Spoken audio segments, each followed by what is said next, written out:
ഷടൈ അർലി മാൻ. Enjoy ഞാനാണ് സ്വാമി. അതിന് തറയിലിരിക്കണ എന്തിന്? ഞാൻ ഇവിടെ ഇരുന്ന് ചെയ്യുക ധ്യാനം.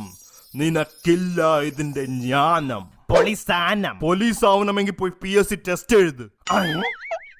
സ്വാമിജി ധ്യാനം ചെയ്യുമ്പോ എന്തിനാ ഒരു കൈ ഇപ്പോഴും ഇങ്ങനെ വെച്ചിരിക്കുന്നേ? ഇത് ഞാൻ ബോറടിച്ചോണ്ട് മൂക്കിന് അഴുക്ക് തോണ്ടി ചുരുട്ടുക മോനെ. മോനെ, നിനക്ക് കളഞ്ഞു പോയ എന്ത് സാധനവും ഞാൻ തിരിച്ചു നൽകും. പക്ഷെ ആദ്യം എനിക്ക് 100 രൂപ തരണം. തന്നെ ഇപ്പം തന്നെ തരാം. ഓരോ ഉടായിപ്പ ഇറങ്ങിക്കോളൂ. ഇതെങ്ങനെ? സ്വാമി ഹീറോടാ ഹീറോ. സ്വാമി ജിപേ ഉണ്ടോ? നിന്റെ അച്ഛന് ജിപേ, ഗൂഗിൾ പേ